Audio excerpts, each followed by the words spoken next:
Hi everybody, Paul here again. In this video, I'm going to show you what causes the majority of air conditioner refrigerant leaks on a vehicle and how to easily check it for leaks without the use of special dyes or special detectors. So stay tuned. The air conditioner system on your vehicle has a high pressure service port and a low pressure side service port. When you remove the cap on the high pressure side service port and the low pressure side service port, you'll notice a valve inside the service port. This is what the valve looks like. It looks similar to the valve on the tire of your vehicle for adding air. This valve is called a Schrader valve. This is what a typical air conditioner Schrader valve looks like when it's removed from the service port. I'd say that as much as 80% of the refrigerant leaks that occur in a vehicle are due to a faulty Schrader valve. So if a vehicle starts losing refrigerant, the first thing you want to check are the Schrader valves. A Schrader valve contains two seals located here and here. The seal here seals the main body of the Schrader valve to the inside of the service port. The seal here works in relation to the opening and closing of the Schrader valve for servicing the air conditioner system. As Schrader valves age, they can develop leaks at either one of these seals. People will typically check a Schrader valve for leaks in one of two ways. The first way is by adding a special dye to the refrigerant and using a special UV light like you see here. The second way is by using a refrigerant leak detector as shown in this picture. However, there are a lot of other ways that you can check a Schrader valve for leaks which do not require any special dyes or special detectors and are really easy to perform. Let's take a look at what those are. The first way is to remove the cap on the high pressure side service port and the low pressure side service port.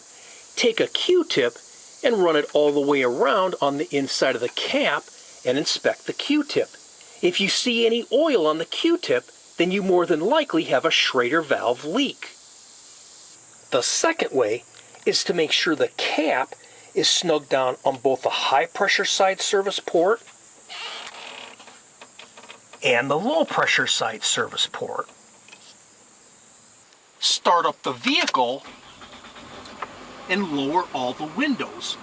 Turn on the air conditioner, set it to maximum cold, turn the blower on low, and turn the vent selector to defrost.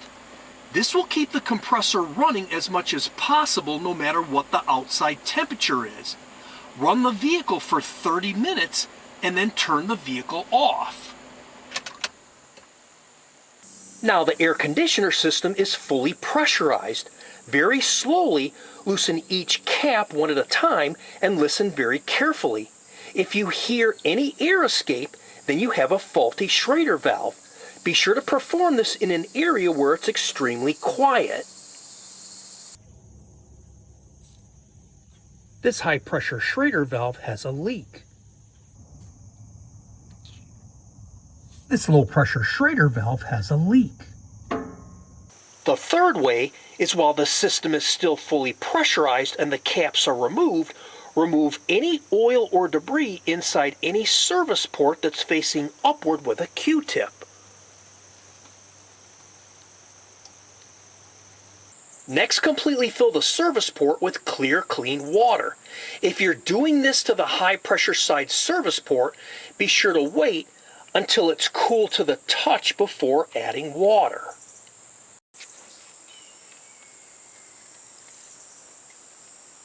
This was filmed 30 minutes later with my iPhone. What you're seeing now has been magnified. Notice between the 9 o'clock and 11 o'clock position on the inside of the service port, the movement of foreign matter. What you're actually seeing is oil which has escaped from the refrigerant.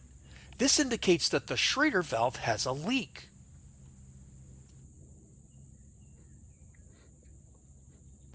Notice in this next frame the tiny pinhole-sized air bubbles on the inside of the service port. This is due to refrigerant escaping. Again, this indicates that the Schrader valve has a leak. When you're done with this test, blow the water out of the service port and dry it with a Q-tip.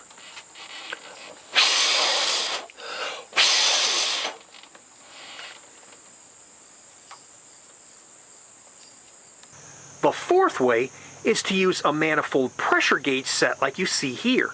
This particular one is from Harbor Freight. It gets really high reviews and it's very affordable. Close both valves on the main body.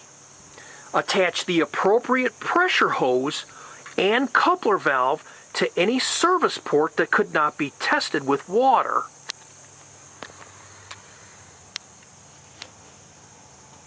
Be sure the coupler valve is in the closed position before attaching it to the service port.